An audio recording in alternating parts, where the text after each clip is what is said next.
చిట్టి కథల పెట్టెకు స్వాగతం.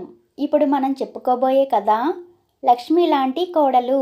రాధ వేకువజామునే లేచి బిందె తీసుకుని ఊరి చివరనున్న దిగుడు బావికి నీళ్ల కోసం వెళ్ళింది. ఆమె నీళ్లల్లో బిందె ముంచుతూ ఉండగా అది చేయి జారి చూస్తుండగానే బావి అడుగుకు మునిగిపోయింది. ఆమె జరిగిన దానికి బాధపడుతూ మెట్లెక్కి పైకి వచ్చి సాయం చేసేందుకు ఎవరైనా కనబడతారేమో అని చుట్టూ కలయి చూడసాగింది. హఠాత్తుగా ఒక యువకుడు దాపలనున్న గున్నమామిడి చెట్ల చాటు నుంచి బయటికి వస్తూ, ఊరంటే మీ ఊరినే చెప్పాలి. ఈ చుట్టుపక్కల ఎక్కడ ఇలాంటి ఊరు లేదు. దాపుల్లో కొండలు, చుట్టూ పళ్ళతోటలు అని ఆగి రాధకేసి పరీక్షగా చూస్తూ, బాగా తెల్లవారక ముందే ఒంటరిగా ఇటు రావటం ఏదైనా ప్రమాదానికి దారితీయొచ్చు కదా అన్నాడు. రాధ ఆ యువకుణ్ణి చూసి ఒక్క క్షణకాలం విస్తుపోయి అంతలోనే తేరుకుని, రోజు మా అత్తయ్య నీళ్లు తెస్తుంది. ఆమెకు జ్వరం. నిద్రలేస్తే నన్ను వెళ్ళనీయదని చీకటితోనే వచ్చాను. అజాగ్రత్త వల్ల బిందె బావిలో మునిగిపోయింది. మీకు ఈత వచ్చా? బిందె తీసి పెడతారా అన్నది. ఈత? నేను గజ ఈతగాణ్ణి అంటూ యువకుడు చొక్కా తీసి చెట్టు కొమ్మకు తగిలించి క్షణాల మీద దిగుడు బావిలోంచి నీళ్లతో నిండిన బిందెను తెచ్చి రాధ ముందు పెట్టాడు. రాధ సంతోషంగా, మీరు చాలా సాయం చేశారండి అని బిందె ఎత్తుకుని ఇంటి దారి పట్టింది. యువకుడు చొక్కా తొడుక్కుంటూ, ఇంత సాయం చేసిన వాడికి పేరే చెప్పలేదు, నా పేరు కృష్ణ అని కేకవేశాడు. రాధ కూడా పెద్దగా, నా పేరు రాధ అని వడివడిగా ముందుకు నడిచింది. మర్నాడు చీకటితోనే రాధ దిగుడు బావిలో నీళ్లు ముంచుకుని మెట్లెక్కి వస్తూ ఉండగా కృష్ణ దాపలు ఉన్న చెట్ల దగ్గర ఆమెకు కనిపించాడు. ఆమె అతన్ని చూడనట్టు తల తిప్పుకుని వెళ్ళిపోతూ ఉండగా, మీ అత్తయ్యకు జ్వరం తగ్గకూడదని మొక్కుకున్నాను. దేవుడు నా ప్రార్థన విన్నాడు. మళ్ళీ నిన్ను చూడగలిగాను అన్నాడు నవ్వుతూ. తోటి వాళ్లను బాధించటానికా దేవుళ్లకు మొక్కుకోవడం అన్నది రాధ కోపంగా. సరే, నా మొక్కుల వల్ల బాధపడేది నువ్వా మీ అత్తయ్య అని అడిగాడు కృష్ణ నవ్వుతూ. మా అత్తయ్యకు మీ గురించి ఏమీ తెలియదు. తెలిస్తే తోక తక్కిన పాములా లేస్తుంది. మా వంశంలో ఆడవాళ్ళిలా ఎరగని వాళ్లతో కబుర్లాడరు అని రాధ వేగంగా ఊరికేసి నడిచింది. మరి 4 రోజుల పాటు కృష్ణ రాధను బావి దగ్గర కలుసుకుని మాటల్లోకి దించాడు. నేను రేపు మా ఊరు వెళ్ళిపోతున్నాను. ఎంతో అందమైన ప్రకృతి గల ఈ ఊరు నాకు నచ్చింది. నువ్వు అంతకన్నా కూడా నచ్చావు. మా వాళ్ళని తీసుకువచ్చి మీ వాళ్లతో మాట్లాడి నిన్ను శాశ్వతంగా మా ఊరు తీసుకుపోతాను అన్నాడు కృష్ణ ఒకనాటి ఉదయం రాధతో. రాధ జవాబేమీ ఇవ్వకుండా తడబడుతున్న అడుగులతో ఇల్లు చేరింది. ఆమె మనసంతా వికలమైపోయింది.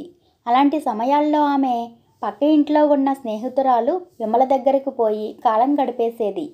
ఆ రోజు రాధ వాలకం చూసిన విమల సంగతి ఏమిటని అడిగింది. రాధ ఆమెకు కృష్ణను గురించి వివరంగా చెప్పి, అతను నన్ను పెళ్లాడతాడట అన్నది. అలాగా, ఎంతగానో సంతోషించదగిన సంగతి. అలా నిరుత్సాహంగా ఉన్నావేం అని అడిగింది విమల. అతను రక్షక భటుల కళ్ళు కప్పి తిరుగుతున్న దొంగ అన్నది రాధ బాధపడుతున్నట్టు. ఆ జవాబుకు నిర్ఘాంతపోయి చూస్తున్న విమలకు రాధ తన దగ్గర దాచి ఉంచిన ఒక చీటీ ఇచ్చింది. అందులో, కృష్ణ, నీకోసం రక్షక భటులు తిరుగుతున్నారు. ఏదైనా మారుమూల గ్రామానికి వెళ్ళిపో అని రాసి ఉన్నది. ఈ చీటీ నాకు మొదటి రోజునే చెట్టు కొమ్మకు తగిలించిన అతడి చొక్కా జేబులోంచి కిందపడి దొరికింది అన్నది రాధ విమలతో. విమల ఒక క్షణం ఆలోచించి, అతడు దొంగ అని తెలిసి రోజు నువ్వు అతడితో మాట్లాడుతున్నావంటే నీకు మనసులో అతడు ఇష్టమయ్యే ఉండాలి. రేపు ఒక పని చెయ్యి. పెళ్లికి ముందు ఒకళ్ళని గురించి మరొకరు పూర్తిగా తెలుసుకోవటం మంచిది. మీ గురించి వివరంగా చెప్పండి అని అడుగు. అతను ఏం చెబుతాడో చూద్దాం అని సలహా ఇచ్చింది. మర్నాడు రాధ కృష్ణను అదే ప్రశ్న అడిగింది. అతను చిన్నగా నవ్వి, బావుంది, నిన్ను గురించి ఏం చెప్పావు? తల్లిదండ్రులు లేని నిన్ను మీ అత్తయ్య నానాయాతనలు పెడుతున్నదన్న నిజం నాకు చెప్పావా అన్నాడు. ఆ మాట వింటూనే రాధ కళ్ళల్లో నీళ్లు తిరిగాయి. ఆమె 2 చేతులతో మొహం దాచుకున్నది. కృష్ణ ఆమెను ఓదార్చుతూ, నీ గురించి వివరాలు తెలుసుకున్నాకే నిన్ను పెళ్లి చేసుకోవాలని నిశ్చయించుకున్నాను. కష్టాలన్నీ దిగమింగుకుని పైకి నవ్వుతూ ఎలా ఉండగలుగుతున్నావు అని అడిగాడు. తప్పనిసరైతే కష్టాలు అనుభవించేందుకు ఎవ్వరూ జంకకూడదు.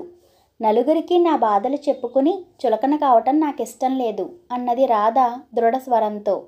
అలాంటి మంచి లక్షణాలు చూసే కదా నిన్ను వివాహమాడాలనుకున్నాను అన్నాడు కృష్ణ.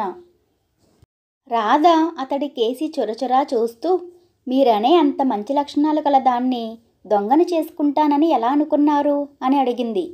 ఆ ప్రశ్నకు నివ్వెరపోయి చూస్తున్న కృష్ణకు రాధ తనకు లోగడ దొరికిన చీటీ ఇచ్చింది.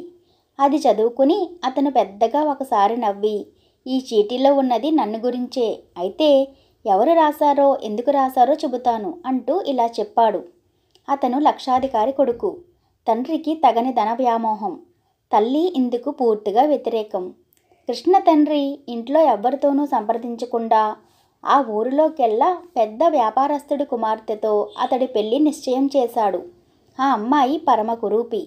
కృష్ణకు ఆ పెళ్లి చేసుకోవటం కంటే సన్యాసుల్లో కలిసిపోవటం మంచిదనిపించింది. తల్లి అతడితో, ఇక 4 రోజుల్లోనే కదా ముహూర్తం, నువ్వు ఈ 4 రోజులు ఏ స్నేహితుడి ఇంట్లోనో దాక్కో.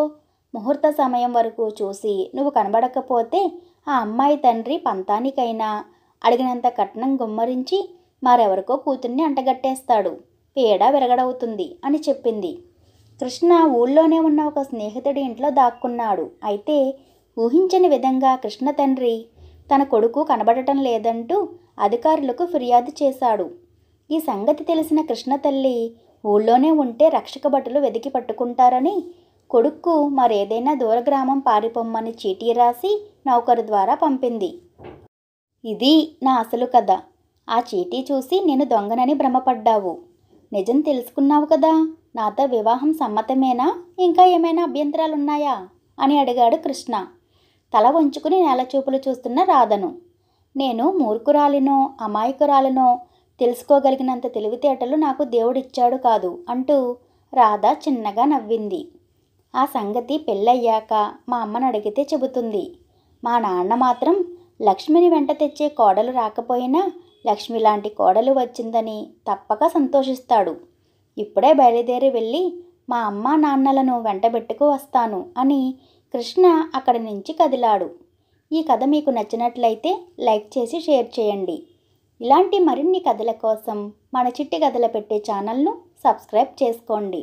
మీ అభిప్రాయాలను కామెంట్ రూపంలో తెలియచేయటం మరవకండి. Thank you for watching.